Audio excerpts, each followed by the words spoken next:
The topics and opinions expressed on the following show are solely those of the hosts and their guests and not those of W4WN Radio, its employees, or affiliates. We make no recommendations or endorsements for radio show programs, services, or products mentioned on air or on our web.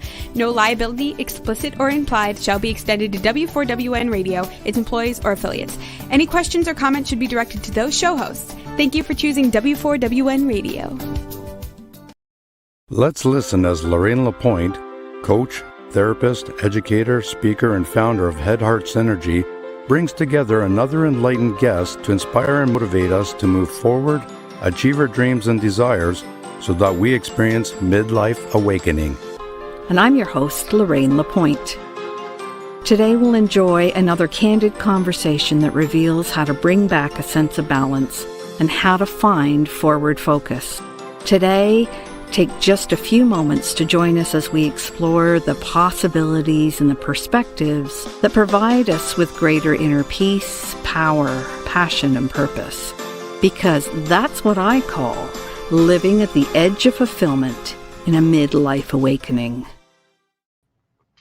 Well, hello and welcome wherever you are in the world. And as you can hear, I might sound a little different today because I have one of those wonderful things called a cold. So I hope you bear with me. And so I wonder if you ever stopped to think about why so many of us just accept the expectations and programming that gets handed down to us through multiple generations. That's what we're talking about today. Although we've been given an amazing ability to question and respond to things, when they feel a little off, sometimes we ignore what we actually know and simply believe what we're told.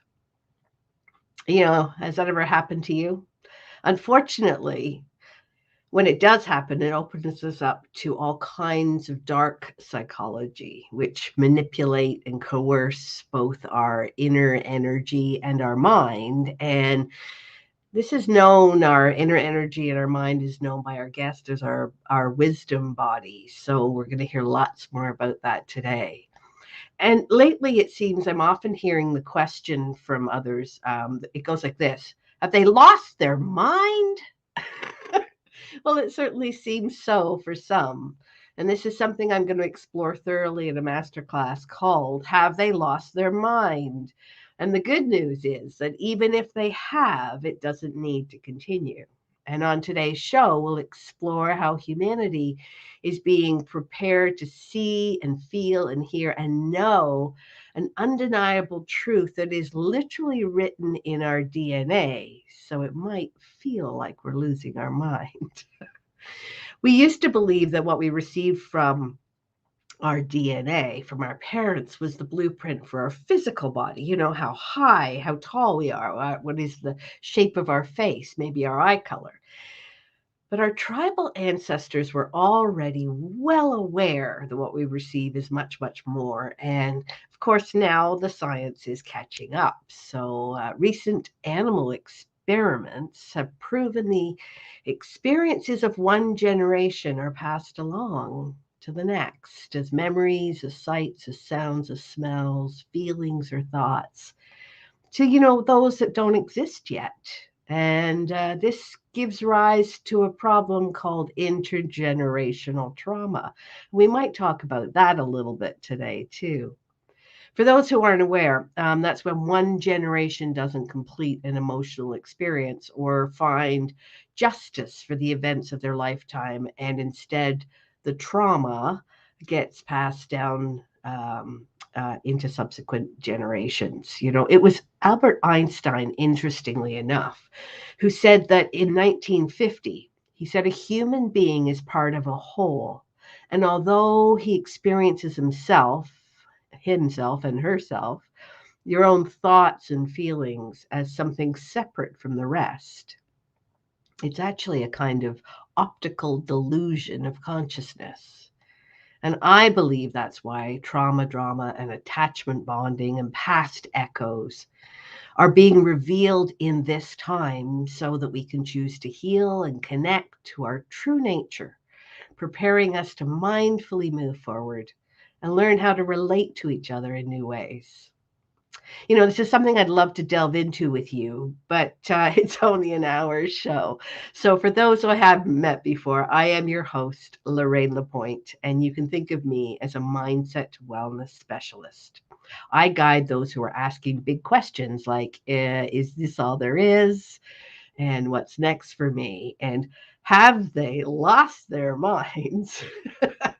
And that's why I reach out through this radio and talk for TV program. So you have an inspiring, safe, and sacred space to explore different ways to live with greater peace, power, passion, and purpose. Each week we broadcast in all kinds of different places through different social media. So please notice if there's something in the conversation that you find especially interesting. And be sure to let us know that in the chat. Because whether you're here live or you come across us later on, we really invite you to engage and connect with us. Because for every comment, like, or share, my company, Head Heart Synergy, provides a day's worth of fresh water wherever it's needed most in the world. And that's through a company called B1G1. So simply add your comments and your questions, or send an invitation to encourage friends or family to explore today's topic, which is embracing and caring for the wisdom body. And after this short break, we'll connect with today's guest as you're listening here on the Edge of Fulfillment on W4WN. That's the Women4 Women Network radio and Talk for TV. And we'll be right back after.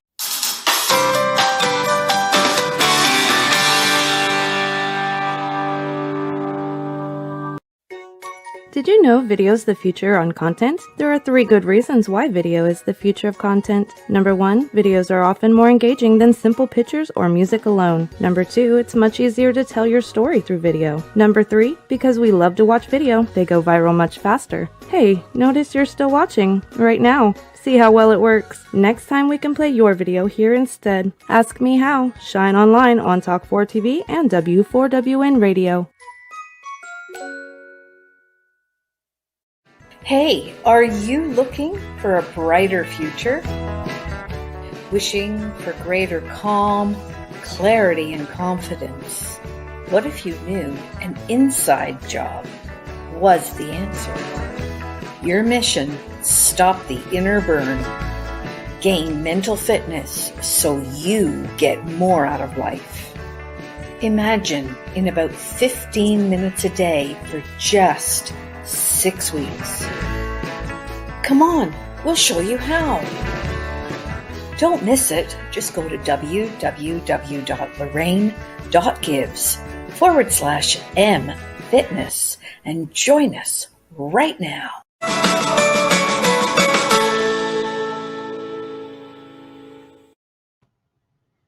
Welcome back.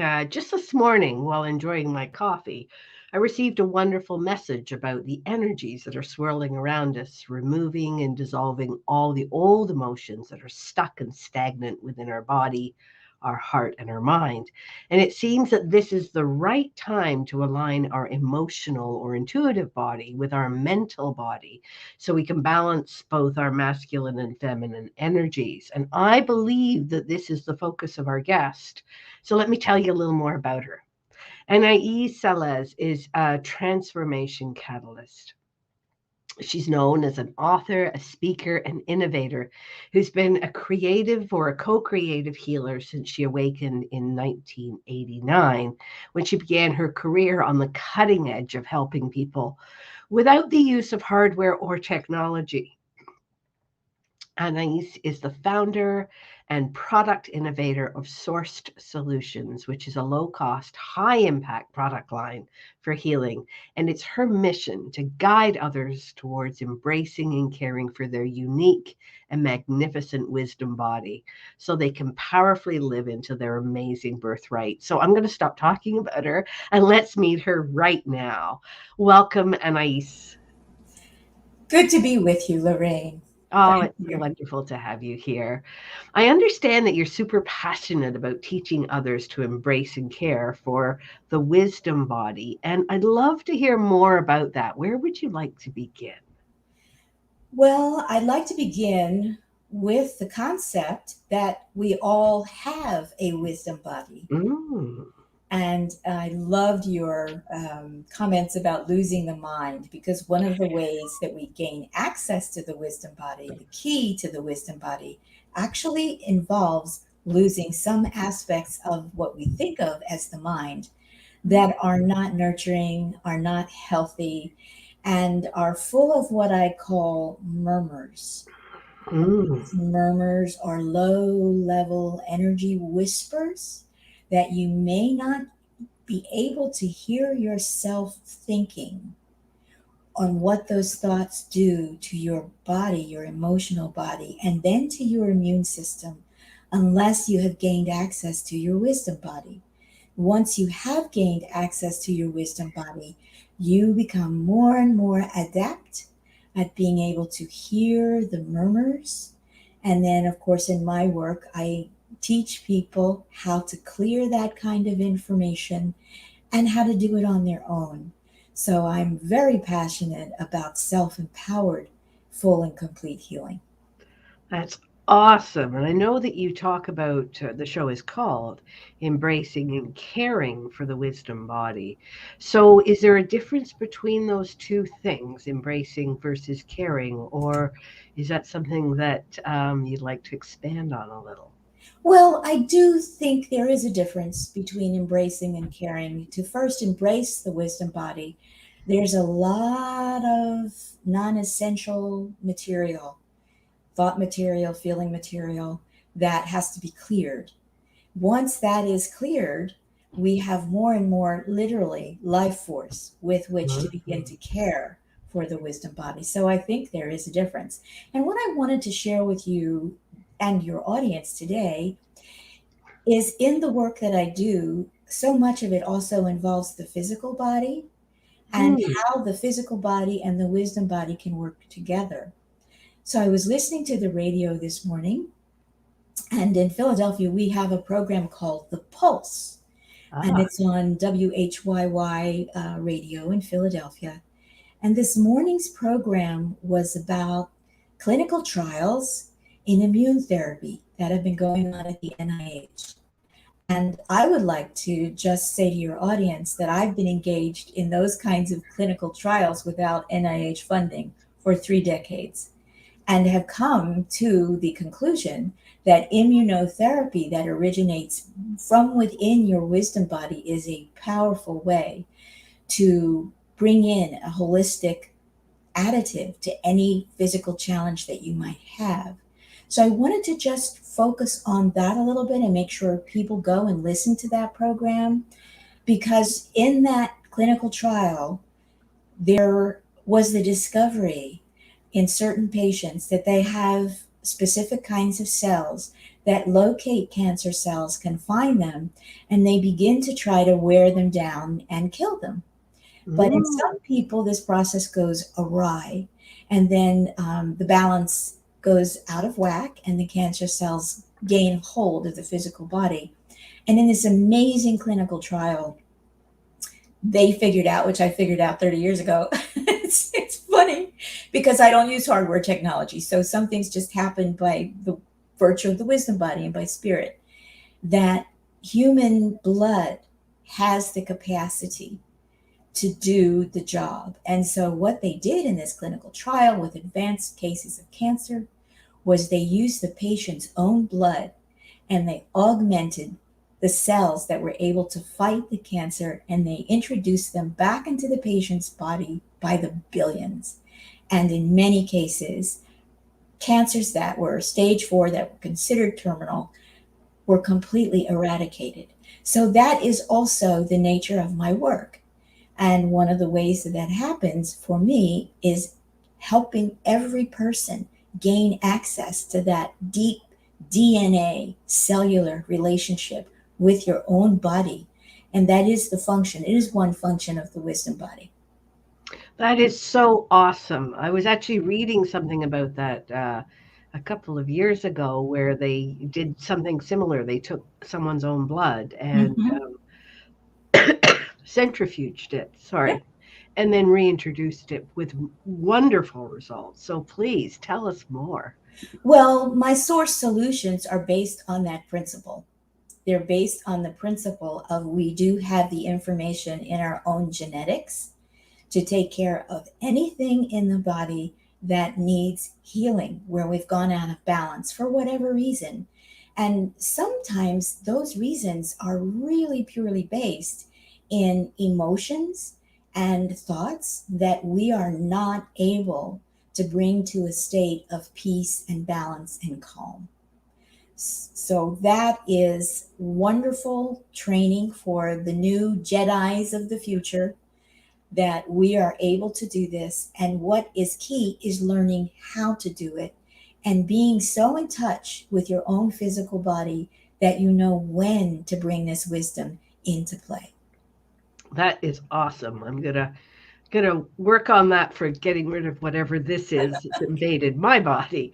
I love that question, Rachel. Can you elaborate or give an example using hardware technology? Well, I just did. At NIH, they are using hardware technology. When I do this work, I am using no hardware technology. It is just a matter of understanding the nature of frequency. We're surrounded by frequency.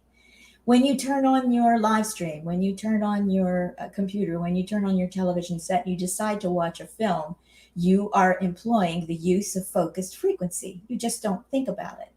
Well, I think about the use of focused frequency, and that there are frequencies that are available for all kinds of experience in addition to watching films. So without hard technology, I am able to interact with those frequencies, direct them, and share them. And I do that through my product line. That is awesome. And we already know the effects of what you're talking about in terms of film, radio, any kind of thing like that we use, any kind of media. It is a frequency. And one of the things that we already know is how hypnotic video is. I mean, turn on a video and even a 1 or 2 year old, boom, is like stares at it, and I believe it's just the frequency is so mesmerizing, and hopefully what's coming in when you are mesmerized is good stuff for your body, because How do sometimes you people know? choose not to watch or listen to things that are really uplifting and helpful. How do you know? That's the work that I do with people who come to me for coaching and for emotional medicine healing work. How do you know? How do you discern? And once you begin to understand that you can do this on your own without any technology at all, you do begin to discern it. And then you can make the choice. I'm not allowing that frequency into my consciousness. And so that's a wonderful, wonderful, incredibly powerful form of freedom. It's a form of freedom. And I think we all should know that we are born to that level of freedom, and our wisdom bodies are the way to access it. So, yeah, I think this is where we're going. I think this is where we're headed. And I'm excited because I am moving into a space where some of the work that I've done that began 30 years ago, particularly with burn patients, with burn survivors, where the work that I did using energy frequency, just allowing those frequencies to be organized and directed through my body, through my hands, generated stem cells in burn patients where their doctors were really fearful of amputation. And I remember joking at that time when we were having these successes, and I was working side by side with physicians in hospitals in a burn ward, that I thought, wow, wouldn't it be great if I could just bottle this? And I have. So tell us more about that. That's what the source solutions are. And that enables people all over the world to gain access to that. And I don't have to be there. They can get it. The information is available to them through another medium. And it's not hardwired technology. I hope that answers your viewer's question. I hope so too. And Rachel, if that didn't answer your question, please let us know, because we're willing to dive in to whatever this conversation requires, wherever it goes. I love what you were saying just then, Anaiis, about healing on a physical level, and you were healing in the burns ward and burns patients. Can you tell us a little bit more about that so our viewers and listeners understand better what it is that you're actually doing and the results that you're receiving? I have made a documentary about that, which needs to be remastered. And in the last few years, I've been really busy getting things organized to move forward in a kind of a cultural quantum leap. So I will be bringing that documentary back out, remastered, and that will be available. And I've also come together with a group of other holistic practitioners in Philadelphia, and we've created a health and wellness education center. And this is one of the places where people can come and get the solutions and get in touch with me and work with me and with the other practitioners in our community. So that's been just organized as a 501c3. So now we're a nonprofit. And now I will be able to take the work that I'm doing without the funding of NIH and get some funding and set up some different clinical trials that do this work without the hardwired technology and empower people who are in all kinds of challenges to find the means within themselves, because it is there in the wisdom body, to move through and bring themselves into a space of healing. Now, I will say, before I went to work with these doctors in the burn ward, I had 2 healing experiences I had to go through myself. We're all familiar with the story of the wounded healer. I think that's a kind of an archetype. And the first was that I was diagnosed with late-stage pelvic inflammatory disease in my early 20s. And that was the result of using the copper 7 IUD. And I didn't know. I just knew I didn't feel well. And I had to actually fight with my gynecologist to take that out. He kept telling me, no, I'm not taking it out. I'm going, yes, you are. It's my body. But this was, the young women, it used to be like that. So it ended up that because of that, I developed a low-grade pelvic inflammatory infection, and both of my fallopian tubes were completely clogged. Tests performed, and there was no way that any kind of a little egg was going to find its way down into my uterus to be, I can't think of the word right now, but fertilized? Fertilized, yeah, right. Yeah. So that was just so painful for me. I had one child, and I was really ready to have another when all of this came out. Well, this went on, and by the time the diagnosis was made, I was almost terminally ill because it was a form of fungal infection that had piggybacked on the pelvic inflammatory situation. And I lost the function of one kidney. I was down to 80 pounds. I couldn't do anything. I couldn't take care of my family. And that was when I began to tune in and start asking the question, because I knew I was dying. And so I was asking, well why? What's this about? And not from a place of being a victim. Well, I'll fast forward 2 years later. That situation, through information that was given to me from my own wisdom body, gave me a practice to do, a daily practice, which I committed to doing. And 2 years later, that situation was entirely cleared. And then several years later, I gave birth to a second child, no complications. And they had told me when the situation was first diagnosed that even surgery, they couldn't guarantee they could fix it with surgery at that time. And that there would be a high incidence chance that I might have an ectopic pregnancy, which could be fatal. Well, that didn't happen. When sailed through, the child that was born after that was fixed, we want to talk about generational trauma. There was a thread of intergenerational trauma that was in operation here.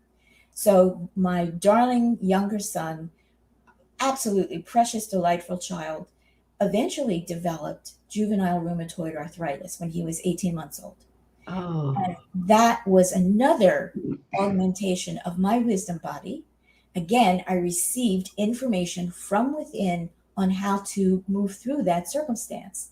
And within 4 months, although we'd had the x-rays and 2 doctors and the clinicians had said, yes, your child has juvenile rheumatoid arthritis, there's no cure, give him 12 aspirin a day.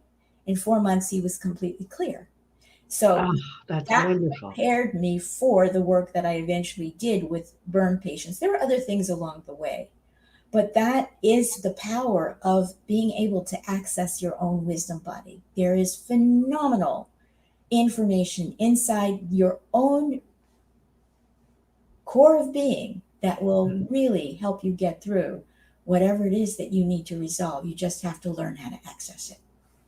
Well, if I can share a story with you, it reminds me of a story that I heard from Deepak Chopra. And he, actually the opposite way, he had a friend who was a doctor who went and had an x-ray, and the x-ray technician said, "Oh, you have a spot in your lung." And I believe the spot in your lung is, cancerous and it's terminal. Well, the long and the short of it was that unfortunately, this doctor died 2 months later. And then when Deepak was cleaning out his office files and things, he found an x-ray of like a chest x-ray that was 30 years old. It had the same spot. Mm-hmm. So literally somebody had implanted the idea that he was dying, and he accepted it and passed away. That's what I call a murmur. You can't hear it until you train through your wisdom body. When you do hear it, and then you know what to do with that information. And that's a perfect example. Of taking in a bit of information that when we're not conscious of it becomes deadly. Well, and we're seeing a lot of it today. Like with this question of have they lost their minds, I think is because people are taking in so much of what is out there at the moment in media and television and ideas about what's, what could hurt them or get them versus, and what others are thinking, what others are, and the dangers. I mean, if you just sit in that kind of stew long enough, you start to lose your mind. Well, we are sitting in that stew right now with the pandemic. Exactly. It's a perfectly engineered environment, and everyone is hearing the murmurs over and over and over and over several times a day. And what I'm hearing from you is that if you can recognize those murmurs and choose not to accept them and choose something to listen to your wisdom body, then you don't need to lose your mind or anything else. You don't, and your immune system will be the better for it. Yeah, and I mean, we're all talking about immunity these days, and I loved your story about how you boosted your immunity and healed yourself so that you could have the second child, and how you healed that second child. That's awesome. It's progressive of amplitude. So with every opportunity, when I chose to listen within to my wisdom body, I was given the benefit of that choice. Yeah. And I think that's a powerful thing for people to know, especially as they're living on the edge of fulfillment. I also wanted to add, Lorraine, that the discernment piece, one of the things that's so highly emphasized in our culture today, globally, is not only mind and intellect, but that is a function of light. The mind and intellect, actually in your energy field, when you can see these things, which I can, that is a light body. And many people think that is the be all and the end all of, being able to see, being able to understand things, being sensitive, but it is absolutely capable of being manipulated by light. And that's what happens when we're watching programming that moves in like a little snake and then generates something that is unhealthy for us. And we have to wake up to the fact that we're allowing that to happen because it's all about consent. So I wanted to make sure that one of the most powerful things that people can do as they work, making a discovery of their own wisdom body, is to use sound, and to use sound that has no words. Because if we want to go with the esoteric descriptions of creation, in the beginning was the sound, not the word. In the beginning was the sound, and the sound became form when it combined with light. So I'm going to go esoteric there and just give people that little tip. So do a sound meditation with some music that you love that just makes you feel inspired and uplifted, but that has no words. Interestingly, because one of the things that we know is that a baby acquires language, not, it doesn't come into the world understanding language. A baby acquires language through interacting with other adults and other people, but very much attuned and aware. If you've ever watched a newborn, they can be very attuned and aware and very drawn to light and very drawn to sound. And I think that sometimes we get bogged down in our own busyness in the world and not recognize that we too are, that doesn't change. We are creatures that are light and sound. So would you like to tell us more about that? It's a beautiful process to become awake to that dynamic. And it's a beautiful process when you become aware of your light body fully, because it is a very important part of you. And through your light body, you can become aware where your own technology, because this is part of your bio-spiritual anatomy, this is your technology, it's your birthright, but it's just not hardwired. So when you turn on your light, your energy field, and you clear out the intergenerational trauma, the murmurs, you will focus on what it is inside of you that is your contribution to life. And through light, you can begin to bring that contribution to life, but it will also include sound. It has to include sound, because everything in our environment is also sound-based. It's just not as easily recognized as the light dynamic. So I think it's powerful for your viewers and listeners to really tap into that and to feel that. And I encourage everyone to find the keys to your wisdom body. I'd be delighted to help you. Yes, sound healing removes blockages from brain waves. Absolutely. And it is profound. And it was through the mechanism of sound, not light, that I was able to fully awaken my entire energy field in 1989. It was a function of sound, and it had nothing to do with my mind. In fact, after I came out of that experience, I thought, oh my God, I've lost my mind. You had lost your mind. I am. Yeah, exactly.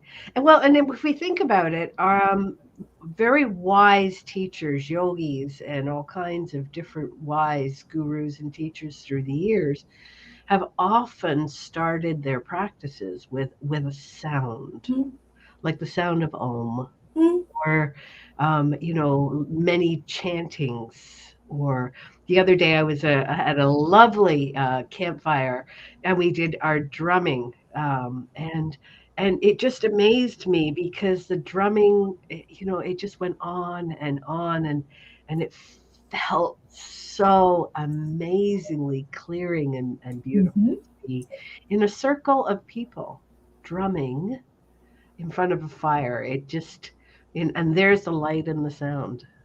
Yes, it's a wonderful ritual. It's so comforting. It's so inspiring. And the feeling of connection is very, very powerful. So I would recommend to anybody, if you have the opportunity to do that, take that up. I will be joining friends at a fire pit later today to celebrate the new year. And I also want to share that with the sound, when the wise ones, and they were wise, they're still wise, what they've shared with us is still applicable. We just have to accept that it is.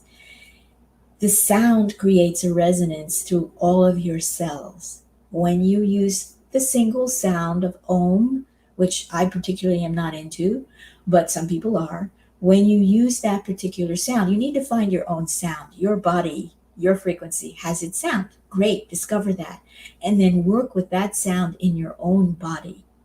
That sound resonates through all of your cells. And if you're thinking clearly, you can use sound as a bridge, which is what I do in my own life and in my work. I use sound to convey thought information. So yes, even sighing. Oh, it sounds Ah, like yeah. yes, laughing, right? Yes. And I was thinking as you were speaking too that when I'm really happy, when I'm feeling really good, I hum.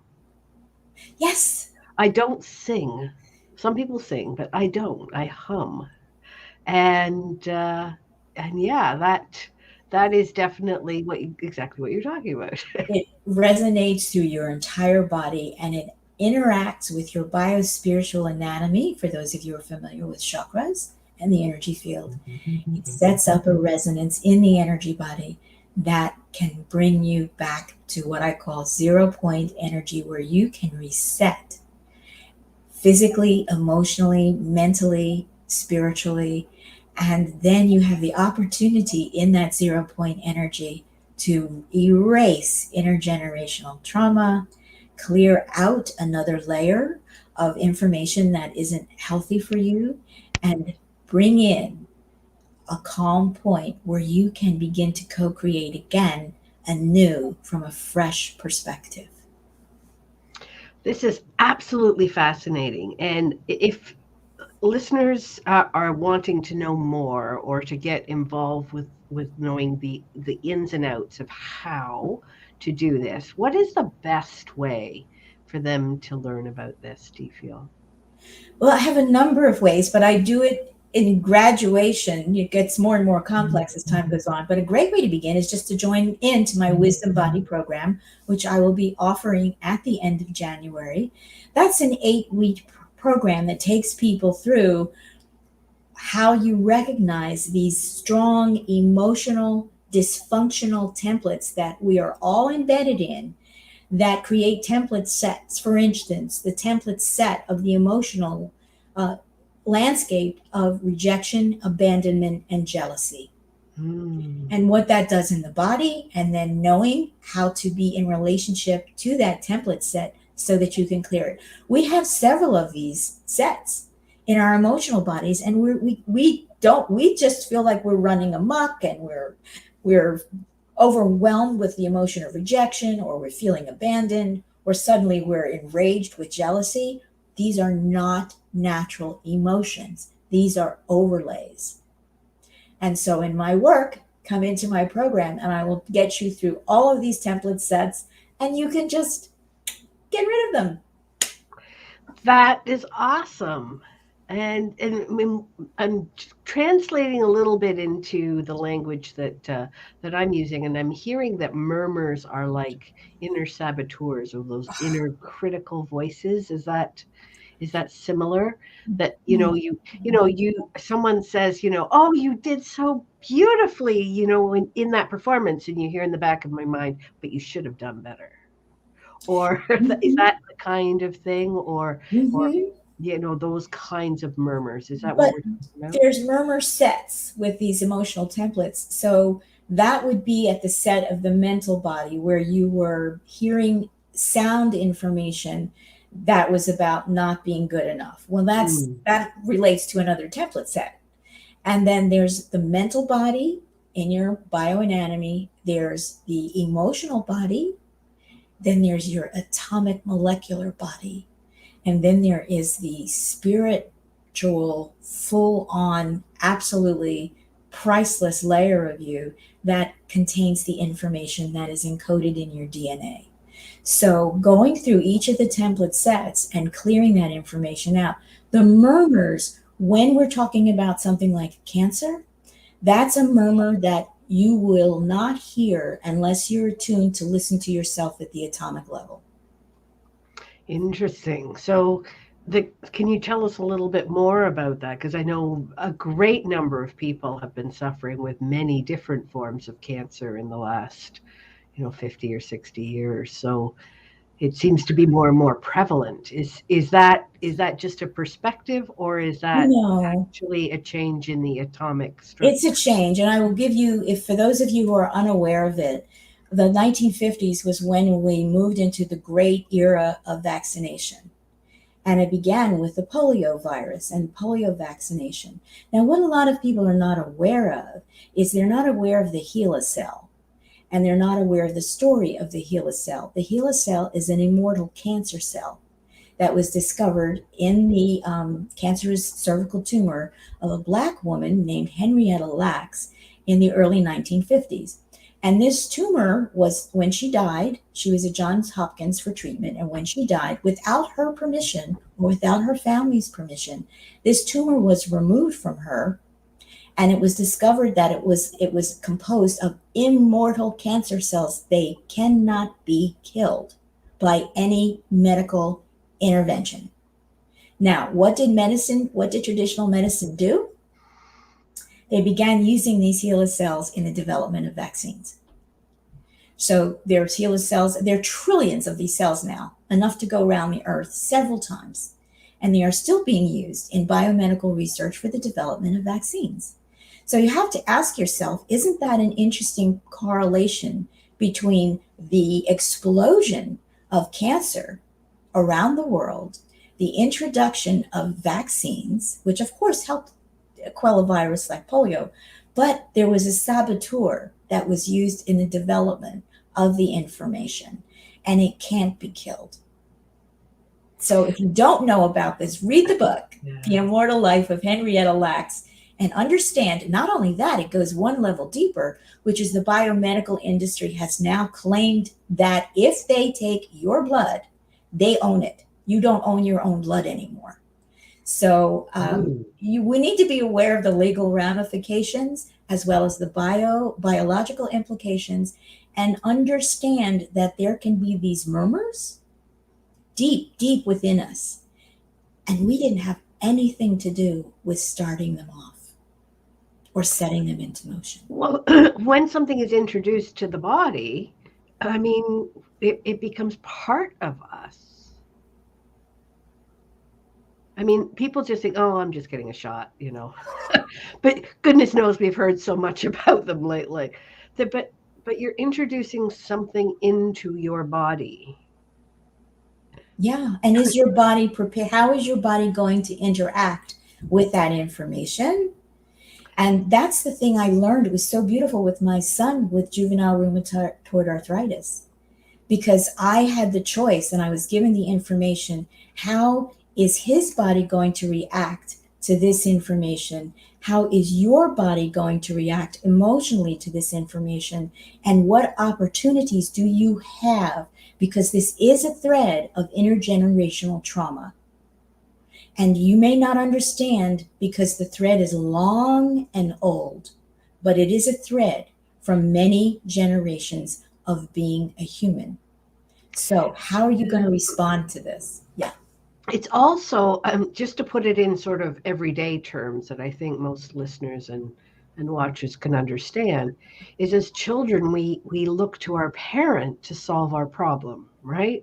We look to the older, wiser ones. We feel insecure. We're afraid of something. And so we look outside of ourselves to those who could or should have information or ideas about how to protect us. And in very many ways, our society has enhanced that need to cling to an outside source for information, for care, for saving us. And that I see going on a lot these days. And, you know, if I just reach out, the system will take care of me. I'll accept this shot so the system can take care of me. And we're being treated like children, because if you don't do what you're told, then there are consequences. It's like, go to your room. Except it's not called go to your room. It's called go to your house and stay locked down. Same thing. Same thing. Just now, yeah. So it's just, that's a great perspective, Lorraine. Thank you for illuminating and shining light on that perspective. But I will say the key with my son and with myself was the relationship, and that I encircled the difficulty, the problem with my heart. Our mind could not take care of it. There was no mind, intellectual, traditional medical resolution. But resting here within and going through the feelings of my authentic emotions and my heart, my son and I went into a relationship.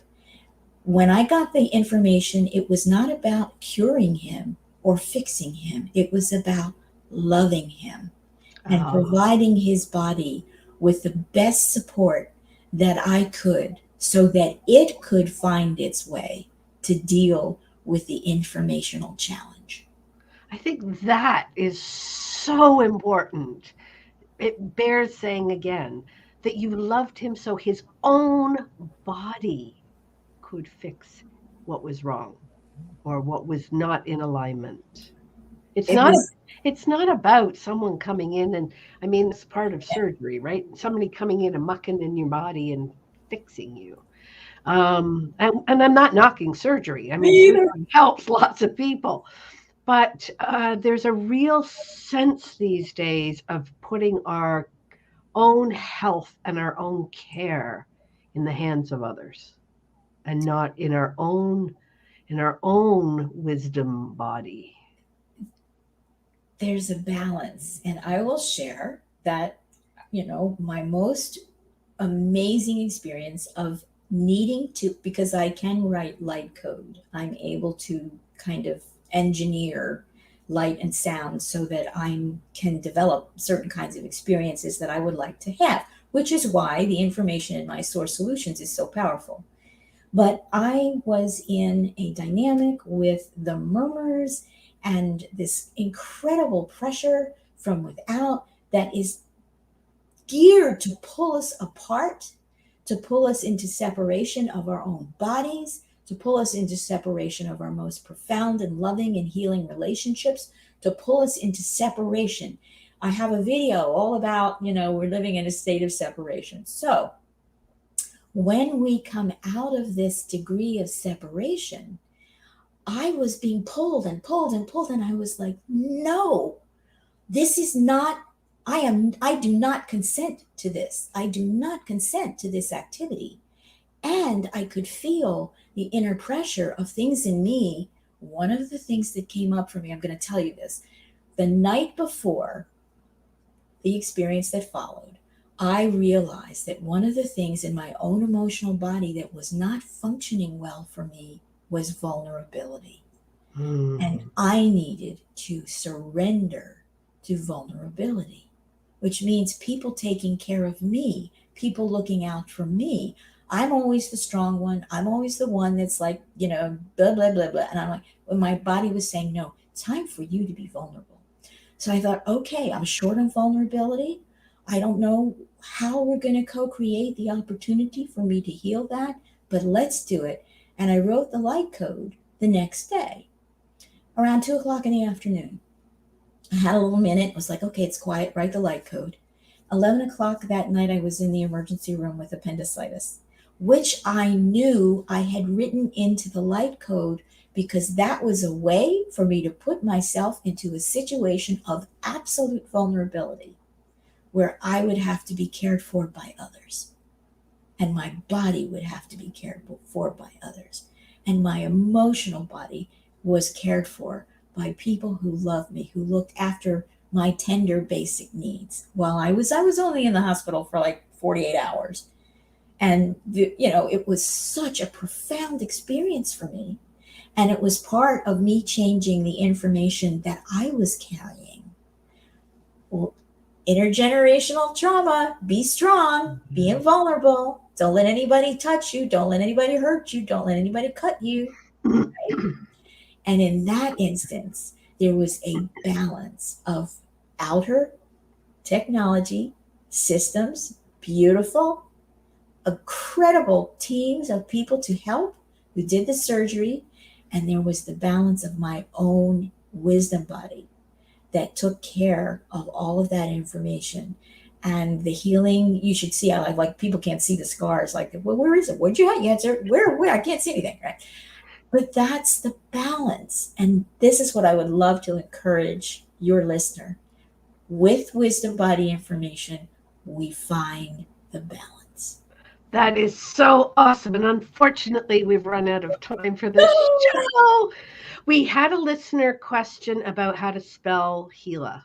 Can you spell that quickly Yes. for us? It's capital H, small e, capital L, small a. And that's a shortening for Henrietta Lacks. The first two letters of her first name and the first two letters of her last name, Hela, Henrietta Lacks. So and the book again? Oh, right here.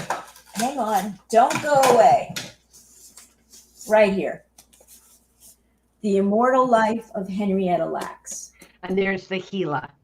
And there's wonderful. The Hela. Okay. Because I know that we have some listeners and watchers who love to delve into these things. So unfortunately, as I said, we've run out of time for today. Thank you so much for all of your wisdom and sharing today, Anaiis Salles. And I will just end the show by saying I am your host, Lorraine Lapointe of Head Heart Synergy, reminding you that at the edge of fulfillment, there is a choice. You can stay on the edge, doing what you've always done and getting what you've already got, or you can become a little courageous, learn a little more about yourself, and move beyond the edge to get what you really want. We'll see you next week. Bye.